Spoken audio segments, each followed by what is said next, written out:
Good afternoon, and thank you for joining NTTV News at Noon. I'm Taylor Reed. And I'm Talia Munson. And I'm Christina Orozco with breaking news. This morning, they just announced just several minutes ago that the Dallas Mavericks are firing General Manager Nico Harrison. Patrick Dumont, owner and governor of the Mavs, has signed off on the decision after a disappointing start to the 2025-2026 season. They currently have a 3-8 record in 14th place in the Western Conference, while also ranking 29 in NBA in scoring. The team has been on a decline since the Luka Doncic trade in February, a decision that caused backlash from Mavs fans and Dallas natives everywhere. Since then, fans have rallied together in their hopes that the Mavs can change in management.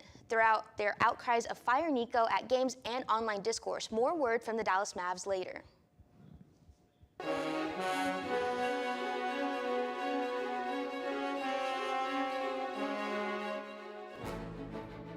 Attorney General Ken Paxton was at UNT yesterday night. We'll give you the details. The government shutdown could be coming to a close, but the effects may last.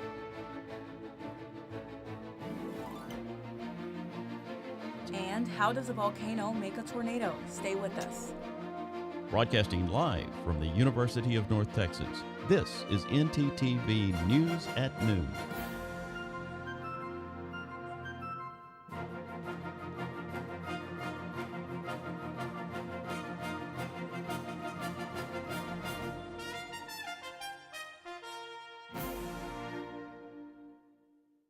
Well, I know some people that are sure going to be happy today. Attorney General Ken Paxton was invited to speak here on the UNT campus by the North Texas Turning Point USA. This organization advocates for conservative politics on high school and college campuses. Paxton has been on speaking tours across Texas, visiting the University of Texas at Austin, the University of Houston, and Texas Tech. Last night, he was on our campus. During his talk, Paxton stressed the importance of the First Amendment and free speech in the U.S. The founders were geniuses in what they did with the Constitution. And you'll notice that the First Amendment was the First Amendment. There's a reason that it's the First Amendment. They knew that without free expression, religious views and political views, that you couldn't have a free country. If the government controlled those views, we were never going to be free. Paxton is currently in a heavily contested Republican primary race against four-term incumbent Senator John Cornyn and U.S. House of Representative Wesley Hunt. The Senate passed legislation Monday to reopen the government.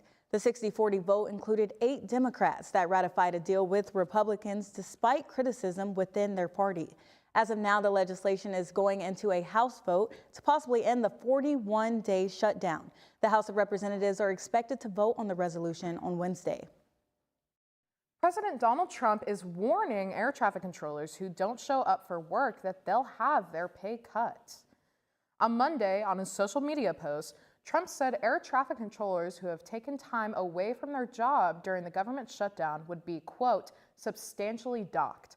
The president's warning comes a day after the Senate struck a compromise to fund the government through January 30th and provide back pay to federal workers. Controllers are labeled essential workers and have had to keep working without pay during the shutdown. Many, though, have failed to show up for their work. In response, transportation officials ordered airlines to cancel and delay thousands of flights to alleviate the workload on remaining controllers. With the resolution bill still yet to pass in the House, we won't know if this policy will be implemented until Wednesday at the earliest. The government shutdown may be nearing an end, but that doesn't mean the impact on air travel is ending anytime soon. Until the deal is signed into law, air carriers must still reduce flight capacity at 40 major U.S. airports, up to 10% of flights. The FAA's emergency order calls for airlines to cancel flights 7 days before they are scheduled to fly.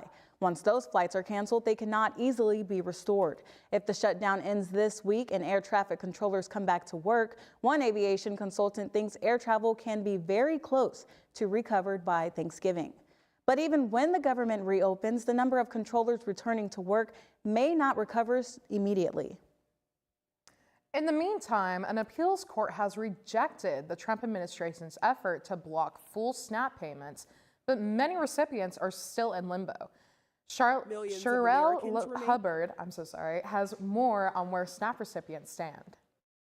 Millions of Americans remain in limbo, uncertain if or when their SNAP payments or food stamps will arrive. I think in some states, people did get 100% of what they were entitled to. Some states, people have gotten none. Some states, people have gotten partial payments. On average, households receive about $350 a month in benefits. Nearly 42 million people rely on SNAP to feed themselves and their families. I'm worried that I might go to the grocery store and try to use my EBT card, and in the time that I've gone to the grocery store, that something has been reversed. The U.S. Department of Agriculture said it would not use its contingency fund to partially cover food stamp benefits.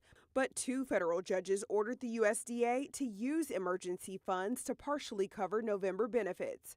Days after the Trump administration said it would only fund half of November SNAP benefits and then 65%.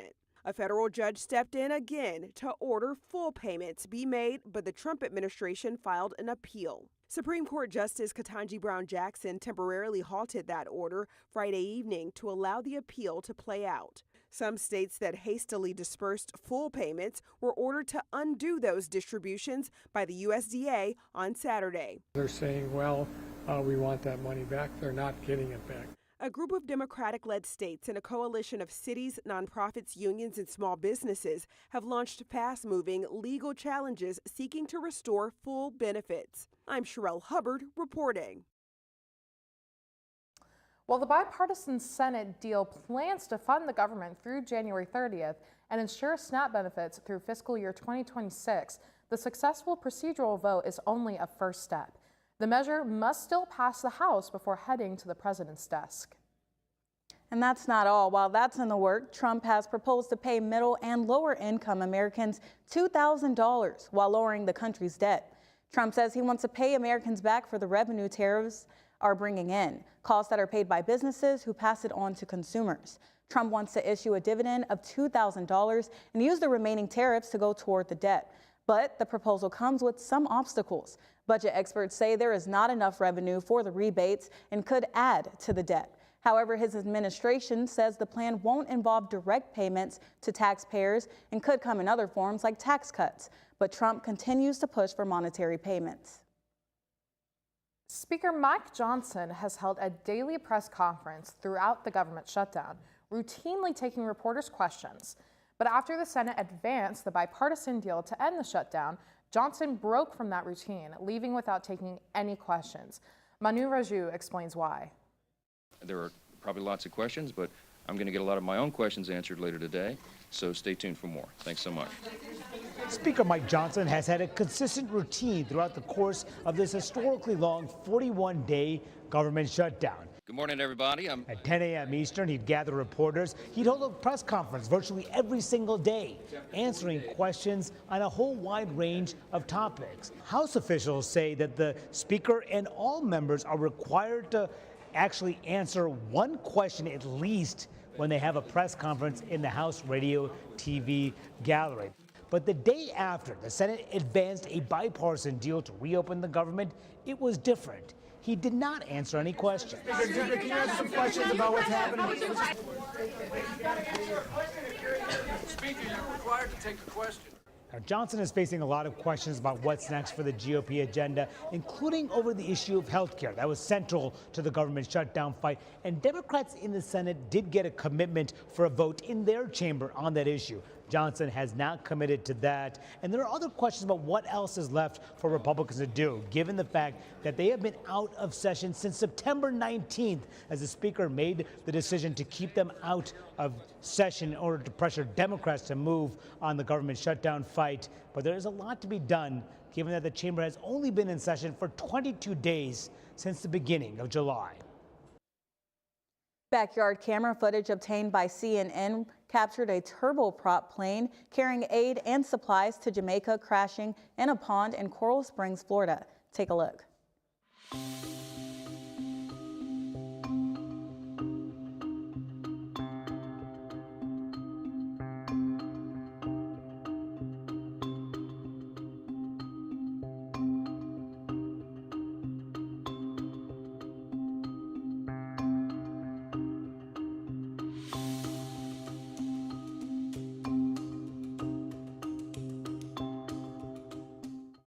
Coral Springs Police report the FAA, NTSB, and Sheriff's Office are involved in the ongoing investigation. Well, I don't know about you, Talea, but it is a little chilly in here, and we've been having some pretty cold nights recently. Oh yeah, I am totally layered up, Taylor, because I am prepared for the cold. Samaj is going to tell us more if I should wear some more layers this week. Samaj? Absolutely. We had a chilly start to the week. We had temperatures as low as 30 yesterday. But for today, right now, we've got beautiful, beautiful, wonderful weather today. We've got 64 degrees currently, feeling like 60 with a 17-mile-per-hour winds. If we look at tonight's conditions, we will see that temperatures will also cool down just a little bit. Oh, I'm having difficulties, folks, but I'm telling you all, look, it's going to be getting a little bit warmer as time goes on during this week, essentially. I can tell you all that it is going to be absolutely wonderful. It's going to be wonderful. It won't be too much, though. Look at this, 65 right now. It's going to be 65 later on tonight. 60, it will be feeling like a little bit like 63, 10-mile-per-hour winds. If we take a look at tomorrow's forecast, we can look at it is going to be warming up just a little bit to 72.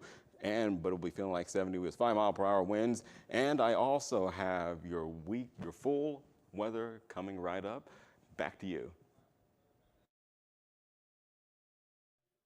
More and more people are moving to the North Texas area, but as the number of residents in Denton increases, so does our need for more public transportation. Yes, this is an ongoing problem. Our live reporter, Majay Moore, has more details. Majay?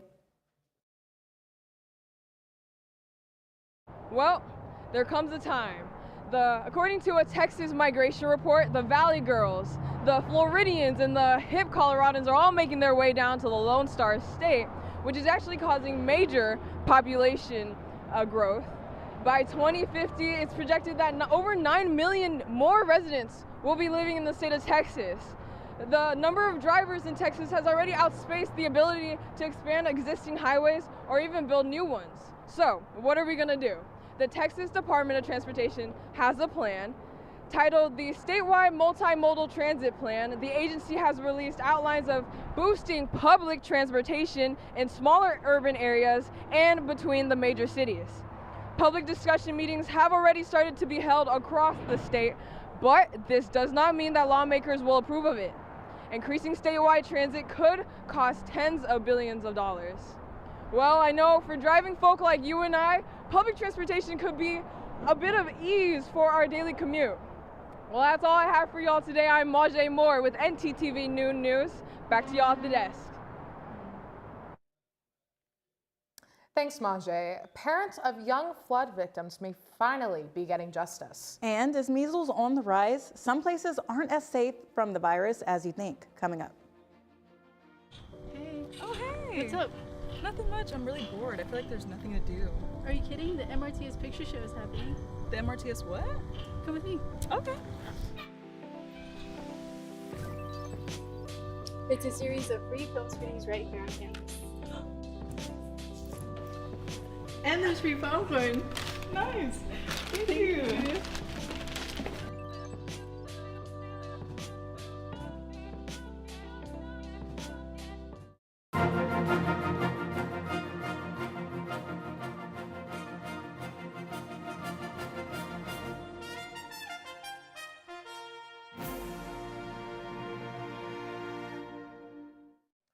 The families of the 7 Camp Mystic campers and 2 counselors who died during the July 4th Central Texas floods filed 3 separate lawsuits against the camp on Monday. The families are alleging that camp officials' failure to evacuate directly resulted in their children's deaths. The lawsuit is seeking $1 million in damages. A gut-wrenching testimony from their parents to Texas lawmakers in August led to a series of new laws designed to prevent similar tragedies in the future. A New Orleans middle schooler is currently being represented in court due to her face being involved in an AI deepfake incident. Travers Mackle has the story. Thibodeau-based attorney Matthew Ori made it clear to members of the Lafourche Parish School Board last week. Ladies and gentlemen, what's going on here, I'll be quite frank. is nothing more than disgusting. He represents a middle school girl from 6th Ward Middle School who he claims was the victim of cyberbullying. Ori claims another student, also in middle school, used artificial intelligence to superimpose his client's head onto a naked body and then showed it to others. So here's what we know.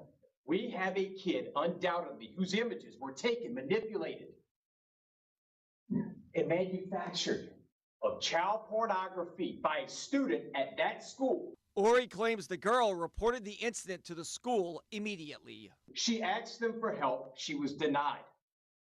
She then asked to talk to her father, to call her father, because she was being made fun of. She was denied. Ori then says the school put the girl on the school bus with the person who made the images. Upset, he says she hit the boy. That led to the girl being expelled.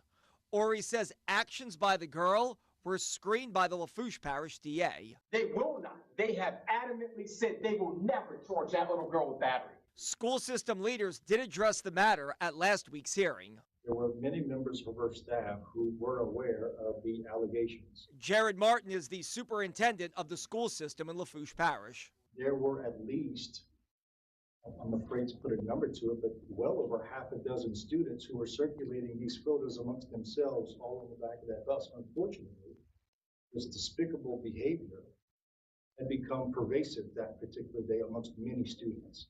And her staff was trying to arrive at the origin and then how it got to be and where it went from there.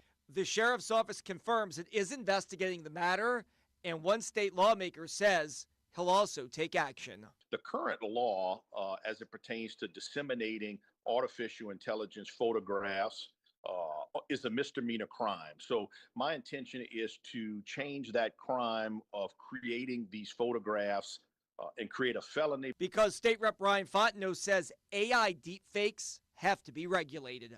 I've been in communication with her father, and my intention would be to create this piece of legislation and then name the legislation after the victim of this horrendous crime. Reporting in Lafourche Parish, I'm Travers Mackle, WDSU News. Well, Talea, I'm sure you did as well, but I just got my winter coat out for the first time this year. Yes, Taylor, I told you I'm already layered up. All I'm missing is my heater and the full forecast, which I'm pretty sure our weather anchor Samaj has for us.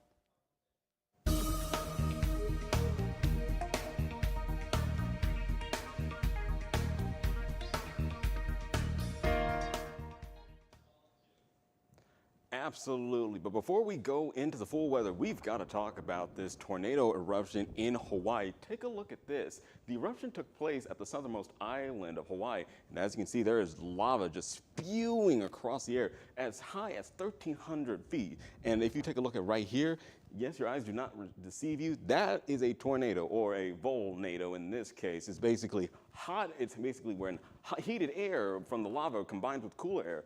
But the good news is, luckily, there have been no reported injuries or deaths or other fatality. Mother Nature can be pretty crazy at times, folks. But now let's take a look at full weather, folks. Look at this. It's absolutely crazy, man. Absolutely crazy. It's just, like I said, 1,300 feet. That's as high as I don't know what. But let's take a look at this first. Take a look at the weather here, folks. Absolutely beautiful weather. We were off to a pretty cold start of the week in the 30s, but it's going to be warming back up because the cold weather, it lies. Because if we take a look at look at this, 64 in Decatur, 70 over in Graham, and also 67 in Bowie, and 62 over in Sulphur Springs. Let's take a look at the regional map right here. Pretty normal weather overall so far. 70 in Amarillo, 70 in Abilene, 67 in El Paso, 66 over in Austin. If we also take a look at our forecast, I can tell, look at this. Something's coming back. You know what it is? It's the 80s. They're sadly coming back. I apologize. I don't have any control over that. But yes, we're going to be rising back into the 80s. Sadly, it's Texas, what y'all expect. But also, take a look at Monday right here, folks. Monday, we're going to be seeing a patch of scattered showers, nothing too crazy, about 35% chance of rain. But after this week, it's going to be dipping right back down a little bit into the 50s. So it's going to be on track for fall weather. And with that, back to you guys at the desk.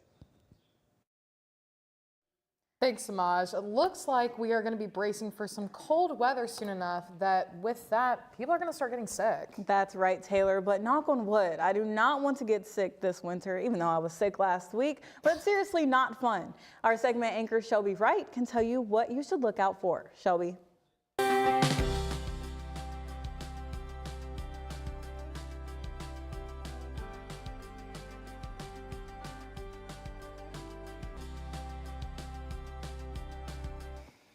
Thanks, guys. Canada lost its measles elimination status this week amid a large outgoing outbreak of the virus. According to the Public Health Agency of Canada, while the U.S. has not yet lost its measles elimination status, rising cases and declining vaccinations remain a top concern for public health officials. CNN's Mandy Gather takes a look into the data and explains why experts say measles is making a comeback.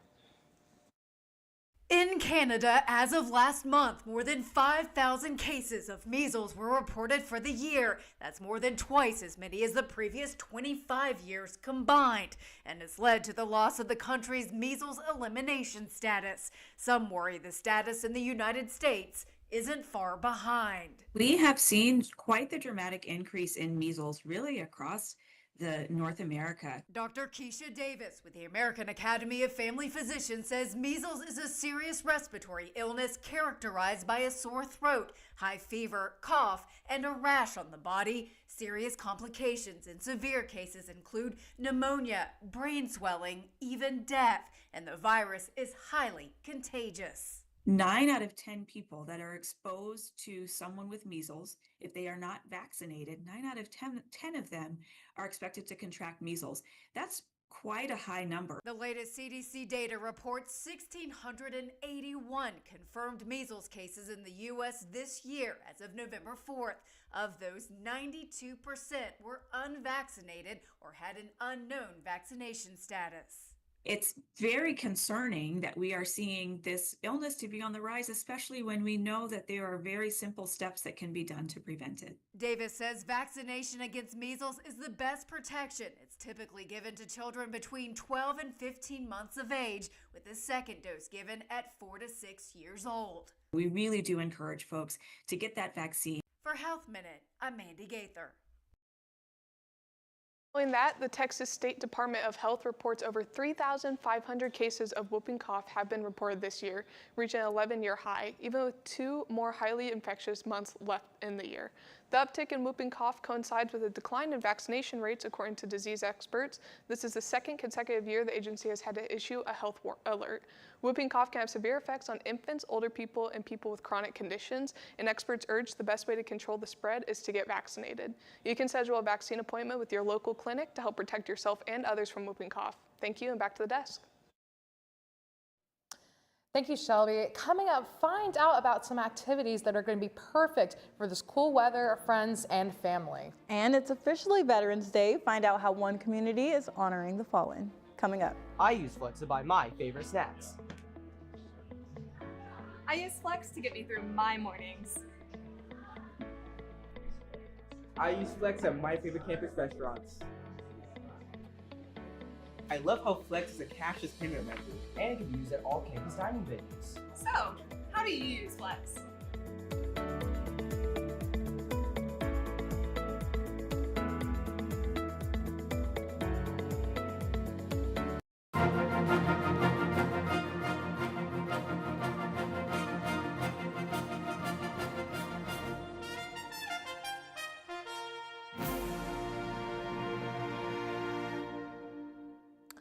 Like I said before the break, since it's starting to cool off, I'm trying to find more outdoor activities. Yeah, Taylor. Well, the Texas State Park had their annual Free State Park Day, where visitors could enjoy the local state parks for free.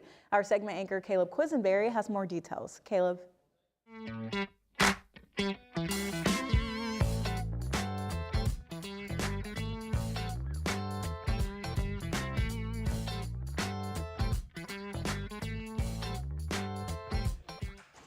Thanks, guys. It's true. All 76 Texas state parks open to the public once a year free of charge. But let's hear it from one of the sergeants.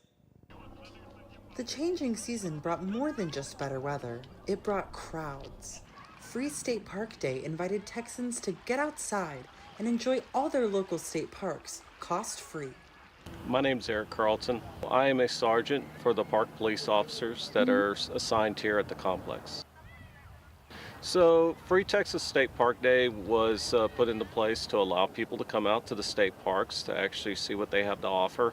A lot of our state parks have a lot of different activities, from recreation activities such as swimming, hiking, biking, to people that, like one of our rare things that we offer at this park that you won't find at a lot of other different state parks is equestrian trails. That gives people an opportunity to see what our parks are about, not to mention our camping, our fishing pier, camping areas.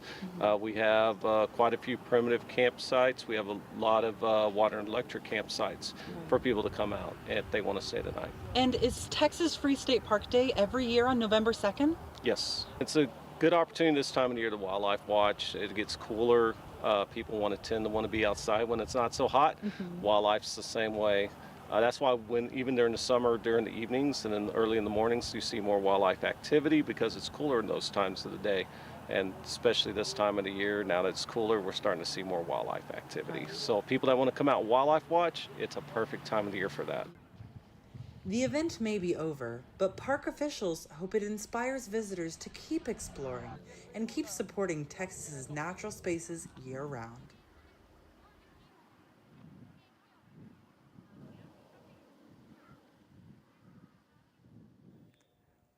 I have to say, getting to go out there even just for a few hours was enough to convince me that state parks are well worth their small fee. It's important to get outside and just as important to support our local parks. Back to the desk.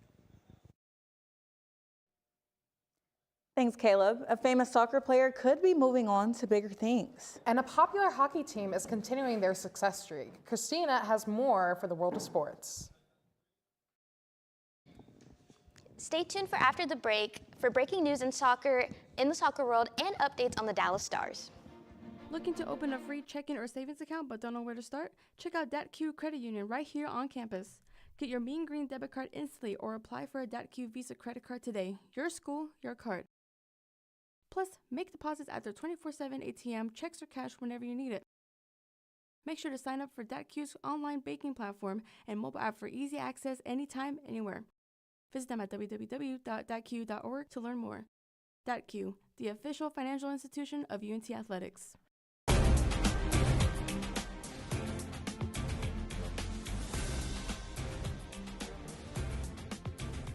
Cristiano Ronaldo has announced that the 2026 World Cup will be his last. He stated he'd be 41 years old during the competition, making it his 6th World Cup appearance. With this announcement, his retirement from the sport for good is imminent, as he then stated he's enjoying the moment, but it's really soon in terms of the end of his career, and an impressive one at that. He is the first ever male player to score at 5 World Cups. The tournament ends in early June and ends in mid-July. Our very own city of Dallas has been made a host city at the AT&T Stadium and will host 9 matches during the competition. And the Dallas Stars continue their success this season as they won against the Seattle Kraken 2-1 on Sunday night. Both teams scored all their goals within the first period of the game, with no other goals for the rest of the game. Wyatt Johnson started off their first goal with an assist from both Robertson and Heiskanen. Then Seguin followed up with the Stars' second and final goal of the game. Casey DeSmith also made 30 saves and an outstanding performance, saving the Stars from a Kraken comeback in the last 2 periods. The Stars are now second in the Central Division, and they play again tonight at 6 against the Ottawa Senators. Thanks, Christina. Sad day for soccer players, very happy day for Dallas players. Thank you for watching NTTV News at Noon. Join us again tonight at 6 and tomorrow at noon here on North Texas Television.